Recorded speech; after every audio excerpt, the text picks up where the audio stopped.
Welcome to the Academic Woman Amplified podcast. I'm your host, Kathy Mazak, tenured full professor, mom of three, and firm believer that the culture of academia needs to change radically.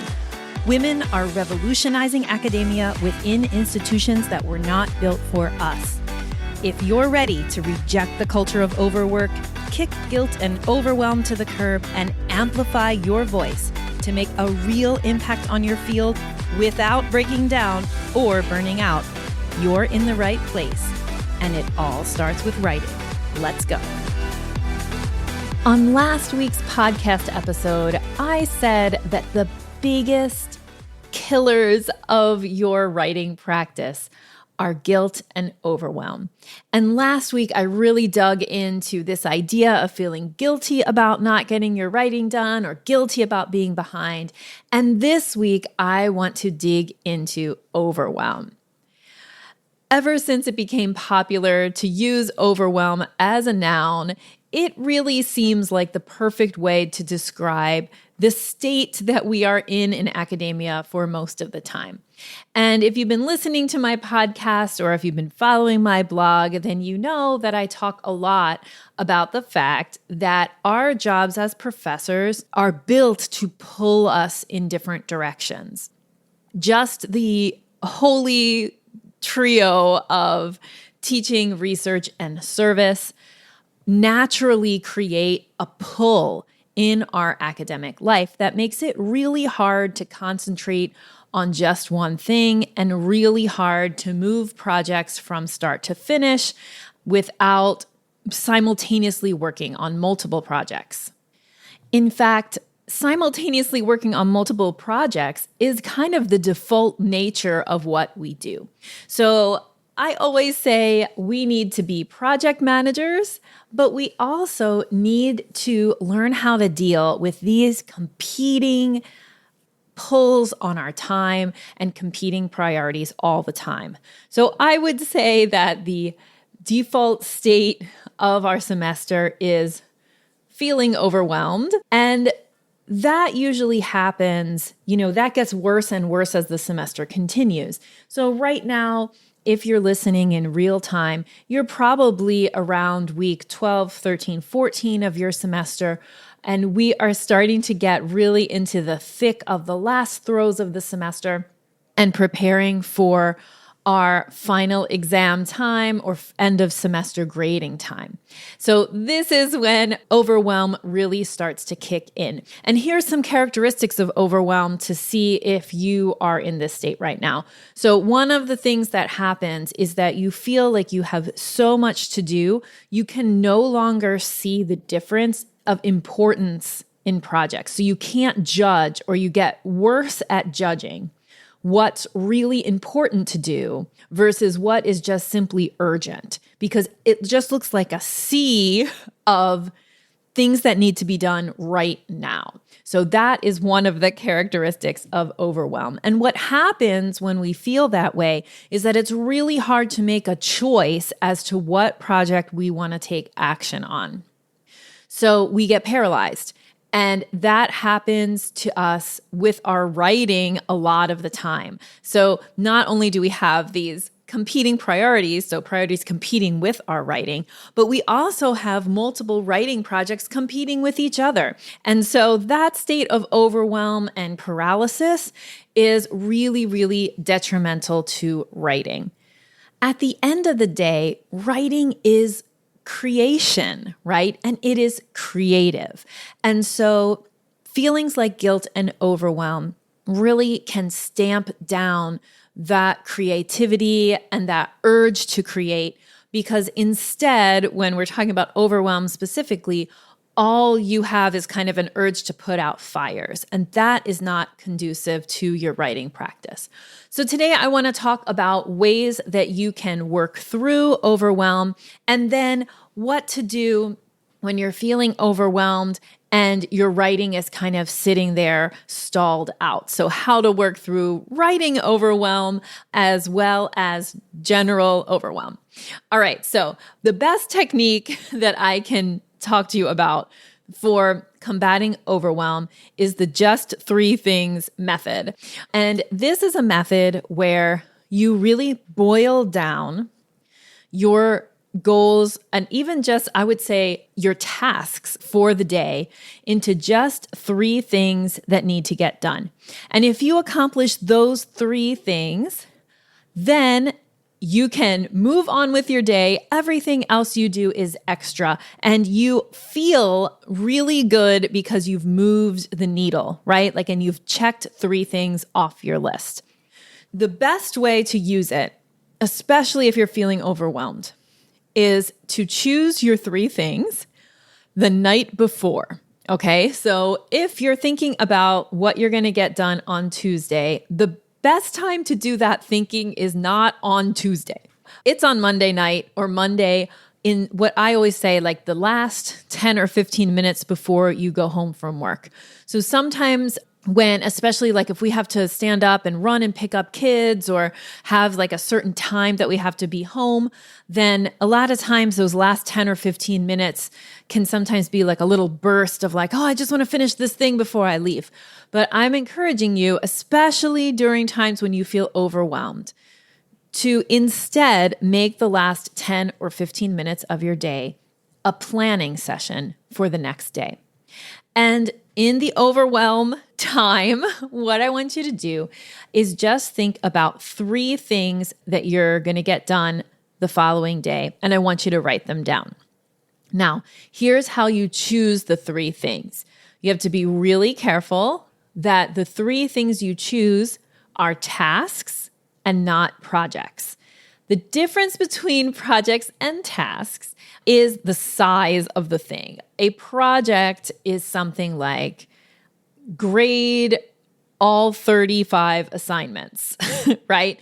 That's a project. A task might be grade 3 assignments, to put it in perspective for this grading season that you might be in right now. Or, the way I often talk about writing tasks and projects is that a writing project is something like write an academic article or write a book chapter. And then those projects have tasks underneath of them, right? Write the introduction, read for the lit review, write the lit review. And you can break down your tasks into different levels of granularity, right? So what I want you to do though, for when you are implementing the just three things method, is make your three tasks three things that you feel certain that you'll be able to accomplish in one day. So write the introduction is probably not a good thing to write for one of your three things. If you are in overwhelm mode and you're trying to sort through the projects, that's a little too big. Instead, for example, if you're going to choose something related to grading, say okay, I'm going to grade 3 essays or 5 essays or some kind of small number as one of your three things. An additional three thing might be email this person about this thing, right? That's the level that I'm talking about. So what I want you to do is the night before, you're going to sit down, or night before, I actually don't want you to do this at home. I want you to do this in the last 10 minutes that you're in your office. And I want you to select three things from your list. Now, for some people, if you're feeling overwhelmed, it helps to do a big brain dump of activities. So that's another technique besides the just three things. The second technique I'm offering you for getting over or working through overwhelm is to sit down and make a giant list of all the things. Now, I like to do a list like this on my phone because that way, in the middle of the night, if I wake up, my phone has my alarm on it, so it's always kind of next to the bed. If I wake up in the middle of the night and I'm like, oh, I forgot that thing, I can add it to the list. And I do this in Trello, but you can do it in notes or whatever. You just want someplace to collect up all those things that you remember, all right? So that's going to be a big list of unprioritized tasks and things that you need to do, things that are weighing on you. So from that list, you can pull your three things, right? And I actually wouldn't spend a lot of time prioritizing that list or starring things or anything like that. if you're feeling overwhelmed, I would just make the list and have it there as like a repository or a task bucket, as sometimes I call it, right? Things you know that you need to get done. And then in the last 10 minutes before you leave, you choose 3 things from that list for the next day. Now, I want to talk to you a little bit more about that list. I'm sure that I'm not the only person listening to this podcast who has found a list like this in her office, right? Like that I've made it on a piece of paper and it's somewhere, or even digitally, like in my notes app, I find these lists that I've made. And there are things on the list that never got done. So I want to talk to you about those things. I want to say that there are some things that you feel are pressing right now because you're overwhelmed and you can't see the difference in importance at the moment, or like everything feels pressing. And so you're having trouble sifting through. But actually, there are some things on that list that will never get done, and that's okay. There are things that you might be asked to do by other people that you have put on yourself. And at the moment, they seemed important and maybe urgent. But in the end, they won't get done and everything will still go on, and you won't lose your job and you won't fail as a scholar, and everything will be fine. So I just want to encourage you, when you are pulling your 3 things from the list to do for the next day, I want you to know that the goal is actually not to do everything on the list. The goal is to use the just 3 things method to sort in that moment, right? In the moment at the end of the day, when you're planning your 3 things for the next day, what you're going to naturally do is like pull in a combination of things that are easy to do. So like low-hanging fruit things, because you definitely want to have like at least one of those in your 3. So you're like 100% sure that that's going to get done. And then you will be making kind of like an importance judgment as you pull those 3 things. And just know that the semester will end and some of those things will not be done and they were never meant to be done, and that's okay. So checking 100% of the things off the list is actually not the goal. The goal is to use your intuition and to use your self-confidence to choose 3 things each day from now until the end of the semester and be super happy when you do those 3 things. So those are some techniques for working through overwhelm when you're looking out on all your tasks and you're just feeling paralyzed because you don't know what to do next. You use the just 3 things technique to give yourself a plan about what to do next. Now, let's talk specifically about writing and overwhelm. As I mentioned at the top of this episode, overwhelm is one of the things that will kind of stamp down any writing spark that you have. So what we're always going to do when we feel overwhelmed about writing is go back to your tiger time. Now, in episode 2, I give all the details of what tiger time is. But I'm just going to give you like the 2 or 3 sentence version. So tiger time is the time of day where you feel the most energized and focused. So please notice that I didn't say that you feel energized and focused. I said the most energized and focused. So compared to other moments of the day, this is your best time. And the way that you know that time, I give you a method for figuring that out in episode 2. But basically, it's the time of day when things just flow. You can get a lot more done in a shorter period of time because you're kind of like in it, you know? Words flow out if you're writing during that time. Things get checked off the list. For me, this is not exactly first thing in the morning, but it's like 8 o'clock to 11 o'clock a.m. And I do the bulk of my work actually during those hours. And so even if I have 8 hours in the day to work, it's those 3 hours where the majority of the work gets done. And I've actually done pretty detailed time studies of myself to figure this out. And it's pretty consistent that those are the hours that I need to hit to be my most productive. That doesn't mean though, and with the Tiger Time method, we do not advocate hours and hours and hours of writing per day. What the Tiger Time method is that you only write during your Tiger Time. And so you give yourself permission to not write at the other times. So you don't write when you're exhausted. You don't write when you're distracted. If you're feeling exhausted or distracted, you make the conscious decision not to write. And all of this is part of building a positive relationship with your writing, which I also talk about in another podcast episode. So how Tiger Time relates to overwhelm is that it always gives you a place to turn back to, or a way to turn back to your writing that keeps it positive and productive. So if right now you're feeling overwhelmed, the technique that I want you to use is to write just 1 hour a week during your Tiger Time. Go back to that. That is your baseline. That's where we start when we're starting to implement the Tiger Time method. We start with 1 to 2 hours a day, 1 to 2 days a week. So at this moment of the semester, and if you're feeling really overwhelmed, then what you're going to do is pull that all the way back down to 1 hour a day, 1 day a week. And you might be thinking that's not going to get me anywhere, but it will. Because when you're writing during your Tiger Time, you are more productive. It's not just writing for the sake of writing. You're actually going to put out more. It's going to feel better, and you're going to have to edit out less. So you actually get done in a smaller amount of time.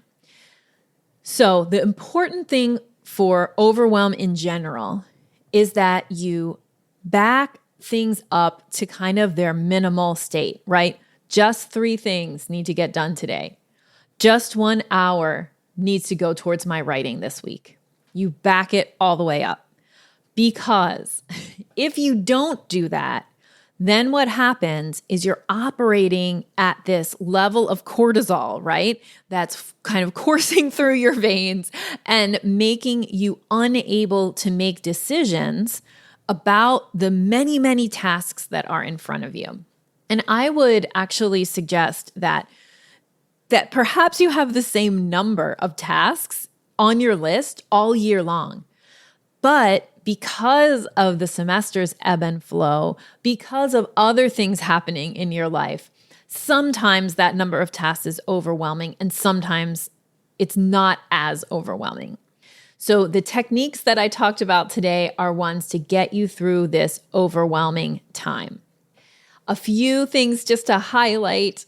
Make sure that when you choose your just 3 things, that they are doable things. And if you go a couple of days where one of the just 3 things stays on your list until the next day, so it rolls over a couple of times, that's a signal that that thing either needs to be broken down into smaller chunks, or I want you to really think about whether that thing needed to be one of the 3 things or not.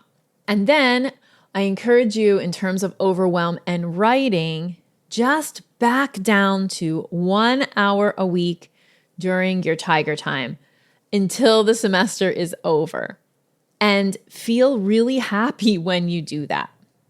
I just want to mention a couple of other episodes that you might want to listen to. So if this is the first time you've listened to my podcast, I have a lot of goodies in the first season. And one of them that relates to writing overwhelm is the episode about breaking projects into tasks. And that really digs into how you take a writing project and break it into tasks. Because the other problem, right? Let's say you get to your Tiger Time and you're sitting there with your hour, the other problem is where to start. If you go back and listen to that episode, then that will give you some hints about how to break a project down into tasks and how to pick the writing task that you're going to sit down and do. The point is, or the big idea here is to plan in advance, to be gentle on yourself, and to err on the side of being overly realistic about what's actually going to get done. The way to combat overwhelm is to lower the bar. Okay, I talked about this in the last episode as well. We set a really high bar for ourselves, and so many academic women are trying to achieve at a really, really high standard, and good on us for trying to do that. But sometimes the bar needs to be lowered so that we can just get through these difficult weeks where things seem much more stressful.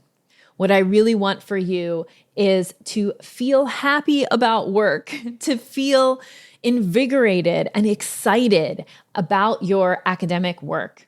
I don't want you to walk around through the halls of your institutions feeling guilt and overwhelm about your writing. And that's what I really try to help you combat in these podcasts. I know that we're headed into a time of the year where both the personal and professional really comes to a head. And we're also, though, headed towards the new year where all things are possible and we can really work to make the next year our best one. I have a program that is open right now for enrollment that I would love for you to join. It's a program for pre-tenure women on the tenure track, and it's called Amplify. Amplify is a program that is designed to give you the kind of support that I think all academics really need. And that support is both learning and professional development and deeply connected community. And that's what we do in the Amplify program. Again, it is for pre-tenure women on the tenure track, and that is the program that is open for enrollment right now. It is an application-only program. And so if you are interested in Amplify, if you like this podcast and the kinds of advice I give, if you've been in the I Should Be Writing Facebook group and you like the vibe there, I encourage you to apply for Amplify. To apply, just go to http://bit.ly/pre-tenure. That's bit.ly/pre-tenure, all one word. There you will find the application, and that is the first step in our fairly rigorous application process.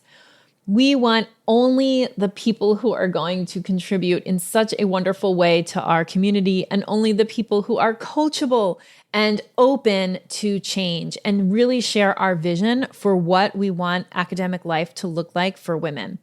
That's why we have an application process. So if you like the vibe of the kinds of advice that I give, if you want to go up for tenure with more confidence and more publications, and without burning out or breaking down, then please apply for the Amplify program. We can't wait to talk to you.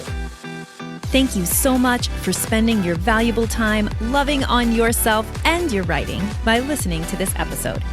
If you'd like to continue the conversation, join the over 7,000 academic women in the I Should Be Writing Facebook group. Just go to facebook.com/groups/I Should Be Writing or search for I Should Be Writing inside your Facebook app. See you inside.